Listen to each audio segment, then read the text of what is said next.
C'est vous. Vous vous attendez depuis longtemps? Bienvenue dans ma collection. J'y garde de nombreuses histoires sombres, effrayantes, horribles. Connaissez-vous ce proverbe maori qui dit « Tourne-toi vers le soleil et l'ombre sera derrière toi » Quelle ironie, car c'est au pays du soleil levant que la légende de Teke Teke va naître. Bienvenue dans ce nouvel épisode des histoires paranormales.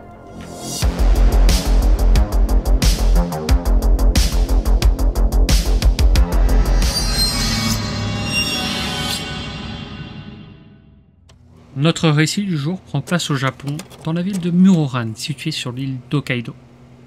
Nous sommes dans les années 50. Le Japon d'après-guerre est occupé par les Américains depuis le 28 août 1945. Une occupation militaire sous l'autorité du commandement suprême des forces alliées.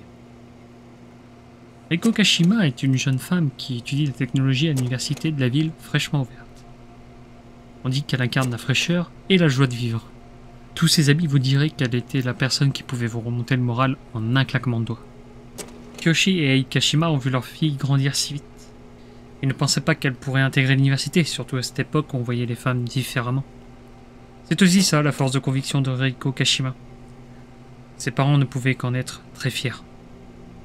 Vivant dans le quartier de Higashimachi, non loin du Taiwa Park, Reiko devait chaque jour traverser toute la ville pour se rendre à l'université et surtout passer par la Muroran Line, la ligne de train de la ville.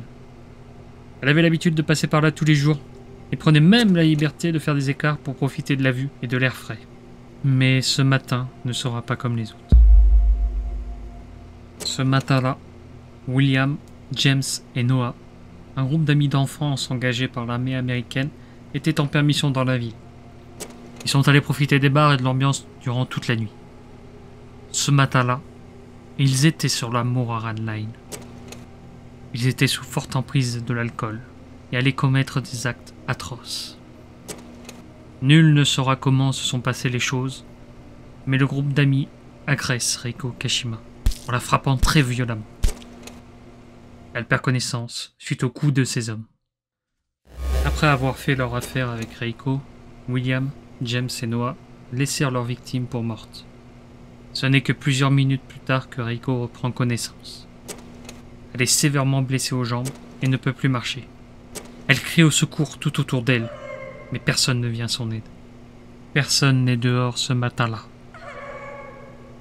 Reiko, avec sa force de vivre, va essayer de ramper pour chercher du secours comme elle peut. Malheureusement, elle perd connaissance en plein milieu des rails de chemin de fer.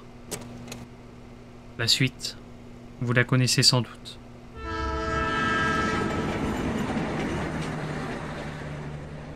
Le train passe. Reiko Kashima est coupée en deux sur cette Muroran Line.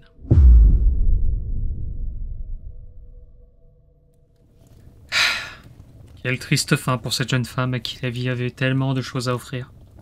Enfin, il s'agit là que d'une légende, pas vrai? Désormais, la personne que l'on connaissait sous le nom de Reiko Kashima va malgré elle et ses événements devenir un vrai cauchemar, si je puis me permettre. Elle errera désormais en tant que Yurei, et plus précisément en tant qu'un Onryo. Autrement dit, un esprit vengeur. Reiko Kashima n'est plus, mais autre chose rôde la nuit. Cela n'a pas pris beaucoup de temps avant que certains témoignages, certifiant avoir aperçu une moitié de personnes rôdant aux alentours des voies ferrées, ne surgissent. De plus, Noah, l'un des militaires ayant agressé Reiko, est retrouvé découpé aux abords d'une ligne de chemin de fer. L'affaire intrigue, et ça va pousser certains à aller la nuit aux abords des chemins de fer pour essayer de rencontrer cette entité. Personne n'en reviendra, du moins pas en entier. Ils auront tous ses jambes coupées en deux, comme Reiko. William et James apprennent ce qui est arrivé à Noah. Ils ne se doutent de rien, mais vont vouloir faire justice à leur ami et collègue de toujours sur le front. Ils vont chercher à trouver et éliminer le tueur de leur ami. Après des mois de recherche chaque soir, ils vont enfin trouver réponse. Enfin, pas totalement. C'est James qui aperçoit en premier la silhouette étrange. Elle est dans l'ombre et avance vers eux, étrangement petite, et faisant un bruit qu'on pourrait qualifier comme faisant...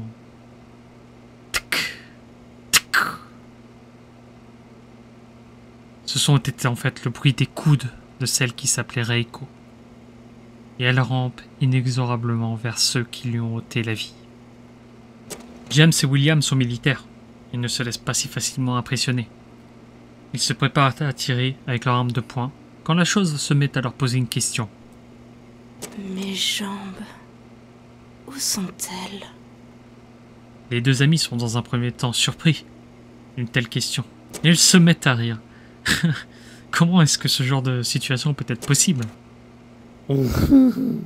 William, listen. I think, je pense, on a trop bu ce soir. La Mega Point, elle nous a déchiré la tronche. La chose restait dans l'attente d'une réponse valable. Mais n'ayant eu aucune réponse valable, va dans un élan se jeter sur les deux militaires armés d'une faux et tranche la jambe de James qui se met à faire feu. Perdant l'équilibre avec les jambes coupées, il va tirer sur son ami de toujours, William. Nos deux militaires rejoignent Noah sur la liste de celles qu'on surnomme maintenant Teke.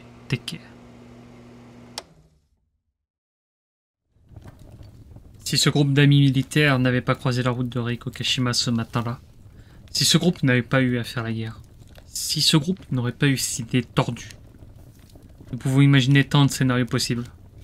Mais malheureusement, ils seront à jamais liés par cet acte, et en auront vu les conséquences que bien trop tard. Maintenant, si vous le voulez bien, essayons tant bien que mal de survivre à une rencontre face à Teke. Allez, suivez-moi. Teke, comme vous le savez, erre aux alentours des voies ferrées. Ah, la voilà qui arrive, regardez. Sa première question va être « Où sont mes jambes ?» Mes jambes, où sont-elles? Comme vous avez dû le remarquer, nos militaires n'ont pas su répondre. Ils ont rigolé, et voyez où ils sont maintenant. Pour survivre, il va falloir dire qu'elle se trouve sur la Muroran Line. Mais ce n'est pas fini. Elle insistera en vous demandant « Qui est-ce qui vous l'a dit ?» Et là, tout l'intérêt de connaître son histoire. Il faudra bien évidemment lui donner son nom d'antan, Reiko Kashima. Et enfin, pour être totalement débarrassé de cet esprit et conserver son corps dans son intégralité, pas comme notre bande de militaires arrogants, il faut répondre lorsqu'elle demande « Connaissez-vous mon nom ?» La formule suivante. Kamen, Shinin, Ma. Littéralement, masque, personne décédée, démon. Maintenant que vous êtes briefés, je vous laisse avec elle. On se retrouve dans mon office. Bonne chance. Où est-ce qu'elles sont? Mon nom, qui suis-je? Où suis-je?